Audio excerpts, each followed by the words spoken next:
जय हिंद दोस्तों, स्वागत है आपका हमारे YouTube चैनल में। आशा करते हैं आप स्वस्थ होंगे, मस्त होंगे और अपने अपने घरों में पढ़ रहे होंगे। तो जैसा कि आपको पता है कि हमने भौतिकी में कल उत्तल लेंस के प्रतिबिंब का बनना देखा था। उसके बाद अवतल का कुछ दो बचा हुआ है, वो आप अपने पुस्तक से देखकर आसानी से कर सकते हैं, क्योंकि अगर आप उत्तल समझ गए तो अवतल को भी आप आसानी से समझ सकते हैं, क्योंकि अवतल बहुत ही आसान है। तो बुक में एक ही उसका दिया गया है, तो उसको आप अपने से थोड़ा सा करने का प्रयास करिएगा, क्योंकि अगर समझ में आ जाए तो ठीक है, वरना बताइएगा। मैं आपको एक ही वीडियो 2-3 मिनट का होगा, उसको अवतल लेंस का जो प्रतिबिंब का बनना वो भी बता देंगे। लेकिन हमको लगता है कि आपको बताने का जरूरी हमें नहीं पड़ेगा, क्योंकि अवतल लेंस का आसान है और वो एक ही में बता दिया गया। जब वस्तु अनंत पर हो या अनंत के या ऑप्टिकल सेंटर के बीच में हो, तो वही सब है उसमें। उसको आप आसानी से बनाकर अपने कॉपी में लिख लीजिएगा। उसके बाद हम अब आगे चलेंगे। आज हम लेंसों के लिए चिन्ह परिपाटी को समझेंगे। मतलब चिन्ह परिपाटी कहने का मतलब हुआ साइन कन्वेंशन। कहां पर हम पॉजिटिव का उपयोग करेंगे, कहां पर हम निगेटिव का उपयोग करेंगे, कहां पर पॉजिटिव होगा, कहां पर ऑब्जेक्ट पॉजिटिव होगा, कहां पर इमेज पॉजिटिव होगा, कहां पर प्रतिबिंब पॉजिटिव होगा, कहां पर वस्तु पॉजिटिव निगेटिव होगा, वो सब चीज को हम जानने का प्रयास करेंगे और लेंसों के लिए चिन्ह परिपाटी को हम समझेंगे। देखिए, मान लीजिए ये कोई लेंस है और ये लेंस का ओ ऑप्टिकल सेंटर है और एक्स डैश इसका क्या है, मुख्य अक्ष है। एक्स से एक्स डैश इसका क्या है, मुख्य अक्ष है। ठीक है, तो यहां पर मान लीजिए प्रकाश की किरण आपतित हो रही है। आपतित प्रकाश की किरण, ये कौन सी किरण है, आपतित प्रकाश की किरण है। ठीक है, आपतित प्रकाश की किरण। अगर मान लीजिए प्रतिबिंब, क्या चीज, प्रतिबिंब, अगर प्रतिबिंब इधर साइड बनती है और मान लीजिए अगर प्रतिबिंब इधर साइड बनती है, ठीक है, प्रतिबिंब अगर ऊपर की ओर बनती है, किधर की ओर, अगर प्रतिबिंब ऊपर की ओर बनती है और अगर प्रतिबिंब नीचे की ओर बनती है तो क्या होगा। तो समझने का प्रयास करिएगा धीरे धीरे। उसके बाद ये सब चीज कोई पढ़ेंगे, लेकिन एक ही बार में इसको हम समझने का प्रयास करते हैं। तो मान लीजिए ये कोई लेंस है जिसका प्रकाश केंद्र क्या है, ऑप्टिकल सेंटर क्या है, ये ओ है। ठीक है, और आपतित प्रकाश की किरण आ रही है और आपतित प्रकाश की किरण से टकराकर निकली इधर पर, कहीं पर इमेज का फॉर्मेशन की, कहीं पर प्रतिबिंब बना। मान लीजिए प्रतिबिंब हो सकता है इधर भी बना, हो सकता है इधर भी बना। अगर प्रतिबिंब इधर बनेगा तो हमेशा याद रखिएगा वो इधर की ओर जो भी बनेगा वो निगेटिव बनेगा, और इधर की ओर अगर बना तो पॉजिटिव बनेगा। इस चीज को याद रखना है, इस चीज को याद रखना है कि इधर की ओर बना तो पॉजिटिव, इधर की ओर बना तो निगेटिव बना। ठीक है, और हम लोग जितना भी दूरी नापते हैं वो किससे नापते हैं, तो प्रकाश केंद्र से ही नापते हैं, ऑप्टिकल सेंटर से ही नापते हैं। अगर मान लीजिए इमेज जो है ऊपर की ओर बना, मतलब मुख्य अक्ष से ऊपर की ओर बना तो क्या होगा, वो पॉजिटिव। अगर मुख्य अक्ष से नीचे की ओर बना तो क्या होगा, निगेटिव होगा। ठीक है, तो मुख्य अक्ष से पहले ऊपर तो पॉजिटिव, मुख्य अक्ष से नीचे तो निगेटिव। मुख्य अक्ष से लेफ्ट साइड प्रतिबिंब बना तो निगेटिव, अब मुख्य अक्ष से इधर साइड बना तो क्या होगा, पॉजिटिव होगा। तो यहां तक आशा करते हैं समझ में आया होगा। पहले इसको हम समझते हैं जो लिखा हुआ है, फिर एक एक चीज को हम जानेंगे। लेंस के मुख्य अक्ष को निर्देशांक एक्स डैश अक्ष माना जाता है। तो लेंस का जो मुख्य अक्ष है उसको निर्देश मतलब उसको दिखाया जाता है एक्स और एक्स डैश से। चलिए हम इसको दिखा दिए। सभी दूरियां लेंस के प्रकाश केंद्र से मापी जाती है। ये प्रकाश केंद्र और जितना भी दूरी है, मान लीजिए ऑब्जेक्ट अगर इमेज अगर यहां पर ऑब्जेक्ट यहां पर रखा गया है, ऑब्जेक्ट या इमेज यहां पर रखा हुआ है, तो हम कहां से नापेंगे, हम प्रकाश केंद्र से ही नापेंगे। किससे नापेंगे, हम प्रकाश केंद्र से ही इस चीज को नापेंगे, अन्यथा नहीं नापेंगे। चलिए ठीक है, अर्थात प्रकाश केंद्र को मूल बिंदु माना जाता है। इस प्रकाश केंद्र को क्या कहा जाता है, इस प्रकाश केंद्र को मूल बिंदु कहा जाता है। देखिए, आपतित प्रकाश की दिशा में मापी गई सभी दूरियां धनात्मक होती है। मतलब आपतित प्रकाश का किरण किधर आ रहा है, इधर की ओर जा रहा है, तो इधर की ओर जाने वाला जितना भी दिशा होगा, जितना भी दूरी होगा, वो क्या होगा, पॉजिटिव होगा। और उसके ठीक विपरीत, मतलब आपतित प्रकाश की किरण का विपरीत अगर कोई भी दिशा को नापेंगे, कोई भी दूरी को नापेंगे, तो वो क्या होगा, निगेटिव होगा। ठीक है, लेंस के मुख्य अक्ष से ऊपर धनात्मक, मतलब यहां पर अगर है तो धनात्मक, अगर यहां पर है तो ऋणात्मक, बात खत्म। उत्तल लेंस की फोकस दूरी धनात्मक होती है। उत्तल लेंस जो है अपना फोकस, उत्तल लेंस का फोकस किधर बनता है, उत्तल लेंस का फोकस किधर बनता है, तो वो लेंस के इधर बनता है, मतलब वो पॉजिटिव साइड बनता है। अगर मान लीजिए जस्ट सपोज इसको मैं मिटा रहा हूं, इसको देखिएगा फिर से आप समझिएगा, ये क्या लाइन क्या करा, उत्तल लेंस की फोकस दूरी क्या होती है, धनात्मक होती है। तो ये क्या है, ये उत्तल लेंस है, और ये उत्तल लेंस है, तो मान लीजिए यहां पर से इमेज ऐसे ये रे ऑफ लाइट मतलब प्रकाश की रेखा ऐसे आ रही है और इसे टकरा कर ऐसे गई, और यहां से एक प्रकाश की रेखा इस प्रकार से गई। तो ये जो जहां पर काटा तो ये क्या है, फोकस है। अब फोकस और ऑप्टिकल सेंटर के बीच के दूरी को क्या कहते हैं, फोकस दूरी ही ना कहते हैं। तो जब फोकस दूरी कहते हैं तो एक चीज देखिए, फोकस इसका किधर है, उत्तल लेंस का, इसका फोकस इधर है। तो जब इसका फोकस इधर है तो फोकस दूरी क्या होगा, धनात्मक ही होगा, पॉजिटिव ही होगा। आसानी से समझे। अब अवतल लेंस, अवतल लेंस का फोकस दूरी की फोकस किधर होता है, इधर होता है, और फोकस और ऑप्टिकल सेंटर के बीच के दूरी को क्या कहते हैं, फोकस दूरी कहते हैं। देखिए फिर से समझिए। अब अवतल लेंस है तो ये कौन सा लेंस है, ये है अवतल लेंस। ये कौन सा लेंस है, अवतल लेंस है। तो अवतल लेंस का फोकस किधर रहता है, इधर ही रहता है, और प्रकाश की रेखा भी इधर से चलती है, इधर आ जाती है। तो जब प्रकाश की रेखा इधर ही गई तो फोकस और ऑप्टिकल सेंटर के बीच को क्या कहते हैं, फोकस दूरी कहते हैं। तो फोकस किधर है इसका, फोकस इसका लेफ्ट साइड है, तो लेफ्ट साइड जितने भी चीज होते हैं उसको क्या कहते हैं, निगेटिव कहते हैं। तो अवतल लेंस की फोकस दूरी क्या होती है, निगेटिव होती है। इस चीज को आप दिमाग में अपना स्टोर किए कि उत्तल लेंस की फोकस दूरी धनात्मक ही क्यों होती है। समझ में आया, चलिए ठीक है, अच्छा है। अब हम चलते हैं लेंस सूत्र पर, लेंस फॉर्मूला के ऊपर हम चलते हैं और लेंस फॉर्मूला को हम जानने का प्रयास करते हैं। ठीक है, तो आप लोग जल्दी से अपने अपने इसे कॉपी में नोट डाउन करें, फिर हम आगे की ओर चलते हैं। हाँ, तो अब हम देखते हैं लेंस फॉर्मूला के बारे में। लेंस फॉर्मूला होता क्या है, जिस प्रकार हमने मिरर के फॉर्मूला को देखा था।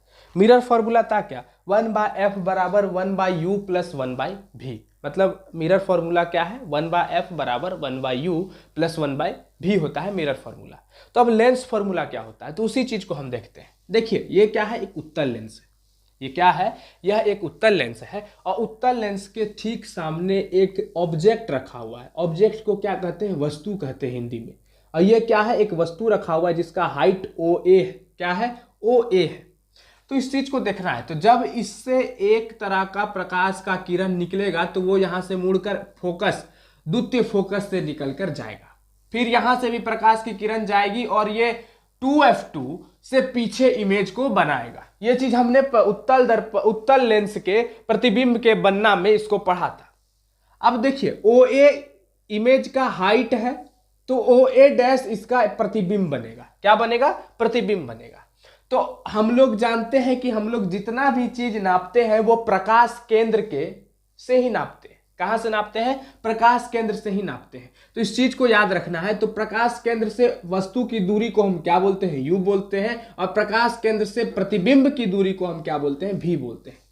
चलिए ठीक है, तो 1/f बराबर क्या होता है, 1/f बराबर होगा, इसमें याद रखिएगा 1/v माइनस 1/u होगा। क्यों, क्योंकि u जो है निगेटिव की ओर है, u किधर है, निगेटिव है। ठीक है, और इस चीज को याद रखना है। और एक चीज और देखना है, इसका आवर्धन जो होगा, वो जो हाइट होगा वो नीचे की ओर है, इसलिए नीचे इसका क्या होगा, निगेटिव होगा। इसलिए 1/f बराबर क्या होता है, 1/v माइनस 1/u होता है। और ये लेंस फॉर्मूला है, इस चीज को याद रखना है। अब आते हैं आवर्धन के ऊपर। क्या चीज के ऊपर आते हैं, आवर्धन के ऊपर। आवर्धन क्या होता है, प्रतिबिंब की ऊंचाई और वस्तु की ऊंचाई के अनुपात को क्या कहा जाता है, आवर्धन कहा जाता है। मतलब प्रतिबिंब का ऊंचाई, मान लीजिए प्रतिबिंब का ऊंचाई h डैश है और वस्तु की ऊंचाई क्या है, h है। मान लीजिए प्रतिबिंब की ऊंचाई क्या है, h डैश है, और वस्तु की ऊंचाई क्या है, h है। तो आगे हम देखते हैं कि प्रतिबिंब की ऊंचाई और वस्तु की ऊंचाई का अनुपात क्या होता है, आवर्धन। हाँ, तो आवर्धन क्या है, आवर्धन है प्रतिबिंब की ऊंचाई और वस्तु की ऊंचाई का अनुपात। मतलब कि अगर वस्तु की ऊंचाई h डैश है या प्रतिबिंब की ऊंचाई h डैश है और वस्तु की ऊंचाई h है, तो m बराबर क्या हो जाएगा, h डैश बराबर h। ठीक है, क्या हो जाएगा, h डैश बराबर h हो जाएगा। तो प्रतिबिंब की ऊंचाई और वस्तु की ऊंचाई का अनुपात क्या कहलाता है, आवर्धन कहलाता है। जैसे मान लीजिए कोई एक लेंस आप अपने आंख में, जैसे कोई चश्मा पहनता है, क्या पहनता है? चश्मा। तो चश्मा पहना, तो मान लीजिए चश्मा पहन के कोई ऐसे करके कोई आदमी इसको देखा, ये ऑब्जेक्ट को, ये वस्तु को देखा, तो पहले उसका इमेज जो है, चश्मा इमेज जो है कहीं ना कहीं बना होगा उस चश्मा में, तब तो हम उस चीज को देख पा रहे हैं अपने आंख से। तो चश्मा में जो इमेज बना वो क्या है? प्रतिबिंब की ऊंचाई और वस्तु की ऊंचाई का अनुपात क्या कहलाएगा? आवर्धन कहलाएगा। तो m बराबर h डैश बाई h, और m बराबर क्या होता है? v बाई u होता है। m बराबर v बाई u भी होता है। v क्या होता है? v होता है v होता है किसका? प्रतिबिंब की दूरी या प्रतिबिंब की दूरी। और ये u क्या होता है? और ये u होता है वस्तु की दूरी। क्या होता है? वस्तु की दूरी होता है u। वस्तु की दूरी क्या होता है? u होता है। प्रतिबिंब की दूरी क्या होती है? v होती है। इस चीज को आपको याद रखना है। तो प्रतिबिंब की दूरी v और वस्तु की दूरी u, तो m बराबर v बाई u भी होता है। तो हम h डैश बाई h को v बाई u भी लिख सकते हैं। इस चीज को याद रखना है। h डैश बाई h को, जैसे m बराबर क्या होगा? h डैश बाई h बराबर v बाई u भी हो सकता है। क्या हो सकता है? v बाई u भी हो सकता है। ये लेंस का है। अगर वही हम जानेंगे दर्पण का, तो m बराबर क्या होता है? m बराबर माइनस v बाई u हो जाता है। अब माइनस का चिन्ह यहां पर बोलिएगा, माइनस का चिन्ह या प्लस का चिन्ह क्यों नहीं लगा? तो एक चीज याद रखिएगा, अगर माइनस में आवर्धन अगर निगेटिव में आता है, किसमें आता है? आवर्धन अगर निगेटिव में आएगा, अगर आवर्धन का वैल्यू जो होगा वो निगेटिव आ गया, तो याद रखिएगा वस्तु जो है उल्टा और वास्तविक बनेगा। कैसा बनेगा? वस्तु कैसा बनेगा? वस्तु उल्टा और वास्तविक बनेगा। उस उल्टा और वास्तविक बनेगा। कैसा बनेगा? उल्टा और वास्तविक बनेगा। और अगर m का मान पॉजिटिव है, m का मान क्या हो? m का मान अगर पॉजिटिव हो तो वस्तु कैसा बनेगा? अगर m का मान पॉजिटिव होगा तो वस्तु कैसा होगा? आभासी होगा। कैसा होगा? उसका प्रतिबिंब जो बनेगा वो आभासी बनेगा। और इसका कैसा बनेगा? इसका उल्टा और वास्तविक बनेगा। इस चीज को याद रखना है। अब देखिए, कोई चश्मा पहना, कोई बोलता है -6 लगा, कोई बोलता है +6 लगा। अब ये है क्या? तो वही है लेंस की क्षमता। क्या होती है? लेंस की क्षमता होती है। तो किसी लेंस की क्षमता उसके सामर्थ्य की माप है। सामर्थ्य की माप कहने का मतलब उसके अंदर कितना, मतलब नहीं कहते औकात की बात, कि उसके उस लेंस में जो आप, अगर मान लीजिए आप कोई चश्मा पहने हुए, तो आपके अंदर कितना औकात है, उस चश्मा का कितना औकात है कि वो प्रकाश को कितना मोड़ सके या तो फैला सके। या तो वो एक जगह पर लाके प्रकाश को जमा कर सकता है, या तो प्रकाश को वो फैला सकता है। तो उसके अंदर कितना एबिलिटी है, कितनी क्षमता है कि वो प्रकाश को मोड़ सकता है, वही कहलाता है लेंस का क्षमता। या तो वो अभिसरण कर सके, कन्वर्ज कर सके, एक जगह पर लाके मिला सके, या तो वो अपसरण कर सके, या तो वो एक जगह से फैला सके, उसी को कहते हैं लेंस की क्षमता। तो पावर बराबर होता है 1/f, मतलब 1/f मतलब व्यक्त क्रमानुपात किसका? फोकस दूरी का। फोकस दूरी का व्यक्त क्रमानुपात होता है। तो फोकस दूरी हमेशा हम सेंटीमीटर में लेते हैं। तो पावर बराबर 1/f सेंटीमीटर, ये कितना? इंटू 100। पावर बराबर 1/f सेंटीमीटर इंटू क्या हो जाता है? 100, क्योंकि हम इसको सेंटीमीटर में नापते हैं। ठीक है। तो अब बात आती है पावर का डायोप्टर। जो पावर का एसआई मात्रक होता है डायोप्टर। क्या होता है? डायोप्टर। अगर कोई व्यक्ति चश्मा पहनता है तो उसको बोला जाता है कि कितना पावर का तुम्हारा चश्मा है। तो कोई बोलता है -6 का, कोई बोलता है -5 का, इसी प्रकार का कोई कुछ बोलता है, तो नहीं बोलता है। तो एसआई मात्रक तो -6 का क्या? तो -6 डायोप्टर का हम चश्मा पहनते हैं, -5 डायोप्टर का हम चश्मा पहनते हैं। और यही डायोप्टर जो है माइनस जो है इस फोकस दूरी पर डिपेंड करता है कि फोकस दूरी कितना है, वो प्लस में है कि वो माइनस में। अगर फोकस दूरी माइनस में है तो डायोप्टर माइनस में होगा, फोकस दूरी प्लस में है तो वो क्या होगा? डायोप्टर क्या होगा? ये पावर जो लेंस का क्षमता है, वो पावर जो होगा वो क्या होगा? पॉजिटिव में होगा। तो इसका मतलब हम इस चीज से जान सकते हैं कि हम एक चीज जानते हैं कि उत्तल दर्पण का फोकस दूरी क्या होता है? पॉजिटिव में होता है। उत्तल दर्पण का फोकस दूरी क्या होता है? उत्तल दर्पण का फोकस दूरी धनात्मक होता है, पॉजिटिव होता है। तो मतलब अगर किसी को पॉजिटिव डायोप्टर है, डायोप्टर नहीं कहते हैं कि कोई बोलता है +2 वाला, +2 डायोप्टर का चश्मा लगा है, +3 डायोप्टर का, तो याद रखिएगा उसके आंख में उत्तल लेंस लगा हुआ है। उसका जो चश्मा है उसमें कौन सा लेंस है? उत्तल लेंस है। अगर कोई बोलता है -6 का हमको लेंस लगा हुआ, -6 डायोप्टर का, -4 -5 डायोप्टर का लगा हुआ है, तो उसके अंदर अवतल लगा है, क्योंकि अवतल का ही फोकस दूरी क्या होता है? निगेटिव होता है। इस चीज को याद रखिएगा। और यहीं पर आज हम अपने चैप्टर का खत्म, इस चैप्टर को क्या कर दिए हम आज खत्म कर दिए। प्रकाश का अपवर्तन हमारा क्या हो गया, कंप्लीट हो गया। पहला चैप्टर, दूसरा चैप्टर अब हमारा पूरे तरीका से कंप्लीट हो गया। अब हम चलेंगे आगे की और फिजिक्स में। अब और कल जो है हमारा थर्सडे फ्राइडे सैटरडे क्या चीज चलेगा, थर्सडे फ्राइडे सैटरडे हमारा सोशल साइंस चलेगा। और सोशल साइंस में हम अच्छे तरीके से जानेंगे एक एक चीज को और अच्छे तरीके से करने का हम प्रयास करेंगे, ठीक है। तो चलिए, अब हमारा फिजिक्स हो गया खत्म, इसका बचा है न्यूमेरिकल सिर्फ। और न्यूमेरिकल को हम फिर आने वाला जो पहला जो मंडे का वीडियो होगा उसमें सिर्फ न्यूमेरिकल को करेंगे और जानेंगे एक एक चीज को। तो चलिए आज के लिए इतना ही रखते हैं, तब तक के लिए धन्यवाद, जय हिंद।